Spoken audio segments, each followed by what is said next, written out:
Hello, my name is Sarah Allred. I am a registered respiratory therapist and a trainer with Neonatal Rescue. This video provides you with information about APGAR scoring and how to use the score to determine the level of needed respiratory support. The APGAR score is a standardized system used to assess how well a neonate tolerated delivery and is adapting to life outside the womb. This score may also be used as a tool to determine the level of respiratory support the neonate may require.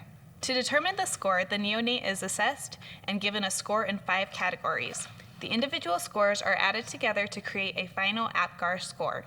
A higher score indicates that the newborn is transitioning successfully after delivery, while a lower score indicates difficulties transitioning and needed respiratory support.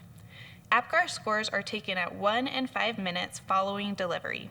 When taking an APGAR score, the first category is appearance. This category involves assessing neonate skin color.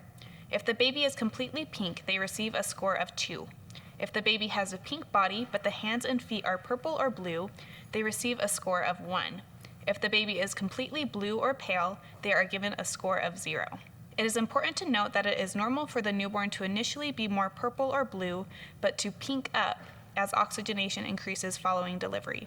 The second category of the APGAR scoring system is pulse. In this category, the healthcare provider assesses the newborn's heart rate.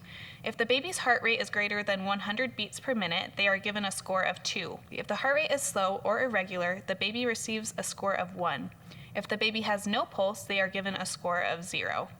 The third category taken into consideration is grimace, where the healthcare provider assesses how the baby responds to stimuli. If the neonate is crying, they receive a score of 2.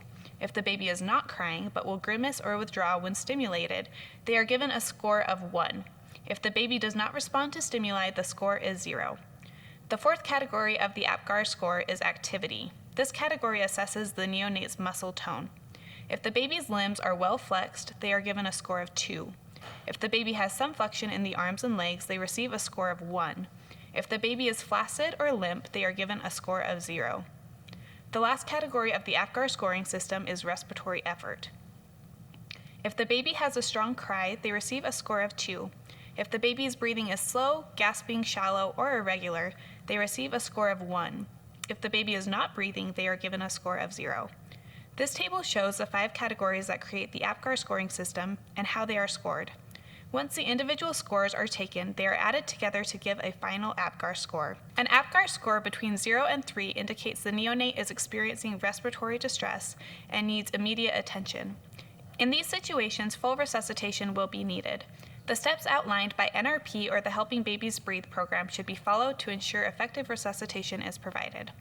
A score between 4 and 6 indicates that the baby is experiencing moderate respiratory distress and is requiring some support.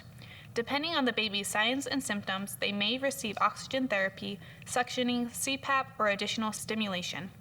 An APGAR score between 7 and 10 tells us the baby is experiencing only mild or no respiratory distress. No intervention is needed, and the baby may receive routine post-delivery care. It should be noted that it is rare for a baby to receive an APGAR score of 10 because 1 point is often taken away for color. This is because it is normal for babies to initially have purple or blue extremities while transitioning after birth. This condition is called acrocyanosis. If the APGAR score is below 7 when taken 5 minutes after birth, according to the NRP guidelines, the score should be taken again every 5 minutes for up to 20 minutes, or until the score is above 7. Thank you for watching this segment on APGAR scoring. For questions, please email training@neonatalrescue.org.